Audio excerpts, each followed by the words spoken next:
Você acha que conhece a história de João e Maria, mas o que contaram para você foi uma mentira. Escondido por séculos, existe um lado sombrio desse conto, onde fome, desespero e morte foram os verdadeiros protagonistas.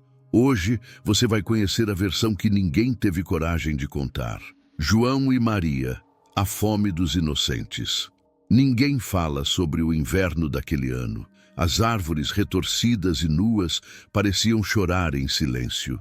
O vento uivava pelas frestas das cabanas como um aviso sombrio de que algo pior estava por vir. Era a época da grande fome.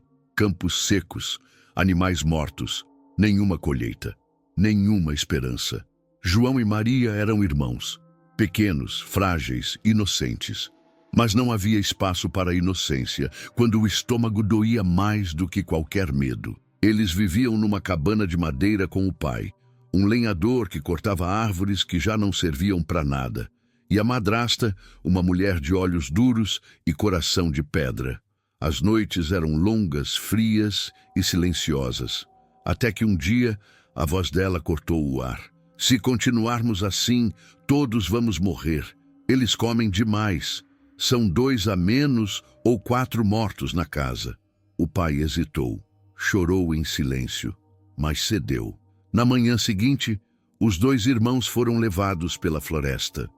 Vamos buscar lenha, disse o pai, evitando o olhar deles. João, esperto, notou a tensão no ar, e quando ninguém via, pegou pedaços de pão seco do bolso e foi deixando pelo caminho. O problema era que naquela floresta faminta, até os pássaros estavam desesperados. Quando João olhou para trás, os farelos haviam sumido. A floresta os engoliu. E então começou o verdadeiro terror. Horas passaram. Os pés descalços de Maria sangravam entre raízes e galhos. João tentava manter a irmã firme, mesmo com o estômago vazio e os olhos ardendo de cansaço. A floresta parecia sussurrar, zombando deles. E então, o cheiro, doce, morno, como pão recém-assado com mel. Eles seguiram o aroma como sonâmbulos famintos, até que entre as árvores viram uma cabana. Mas não era uma qualquer. Suas paredes eram feitas de pão de mel endurecido, as janelas de açúcar caramelizado, o telhado coberto de bolachas e doces coloridos. João olhou para Maria, incrédulo. Ela chorava, não de medo, mas de fome. Podemos comer? Ela sussurrou com as mãos trêmulas. Só um pedaço, só um... João respondeu. Eles começaram a devorar pedaços da parede como animais famintos. Foi quando a porta rangeu. Uma mulher surgiu, velha, tão enrugada quanto a casca de uma árvore morta. Usava um vestido encardido e um sorriso doce demais para ser verdadeiro. Pobrezinhos, perdidos na floresta. Entrem, entrem, tenho comida de verdade. João hesitou, mas Maria sorriu. Eles entraram. A mesa estava posta. Caldo quente, pães macios, carne assada, doces, leite. Comam, meus anjinhos, disse a velha, observando os 2 como quem analisa algo mais do que crianças. Fiquem o tempo que quiserem. Aqui vocês estarão seguros. Mas naquela noite, enquanto Maria dormia profundamente, alimentada e aquecida, João acordou com um estalo. A velha estava do lado de fora, mexendo em algo perto do poço. Ele se aproximou silencioso e viu ossos pequenos, como de crianças, lavados, empilhados, e ela murmurava sozinha. Já faz tempo que não provo carne tenra. A menina é pequena, mas o menino é forte. Ele durará dias. João recuou, com o coração martelando no peito. A casa não era um milagre, era uma armadilha. A comida era o engodo. E a bruxa era a fome encarnada.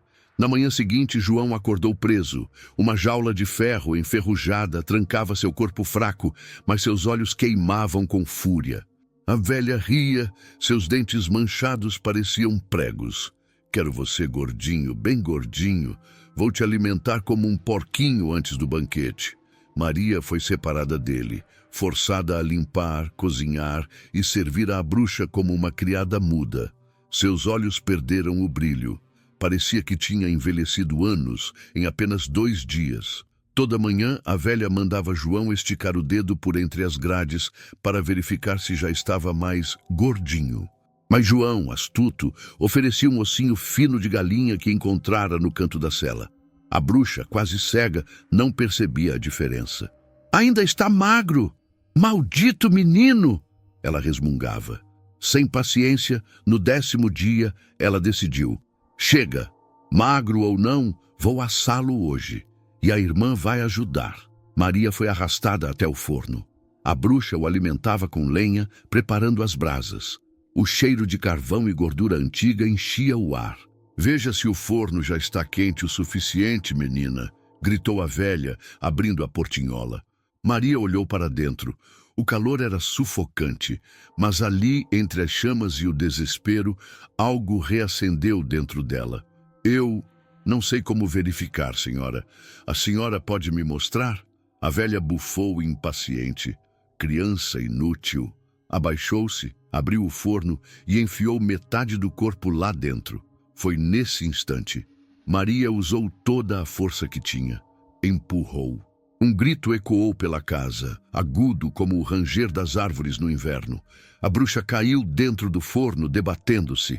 Mas Maria já tinha trancado a portinhola com a trava de ferro. Não olhou para trás.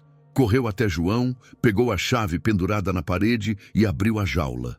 Ele caiu em seus braços. Choraram. Não sabiam se de alívio, de medo ou de luto. Exploraram a casa. Encontraram moedas de ouro, anéis, joias, os restos silenciosos de outras crianças como eles.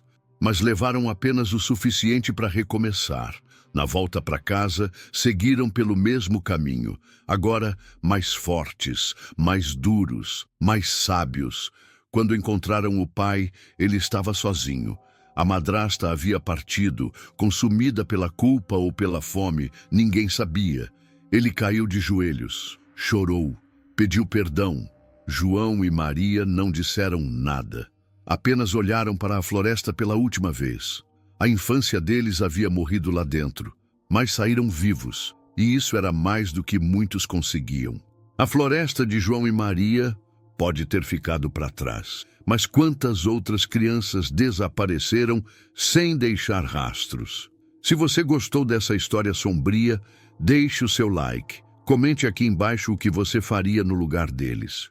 E não se esqueça, inscreva-se no canal e ative o sininho para não perder nenhum conto assustador como esse. Até o próximo, se tiver coragem.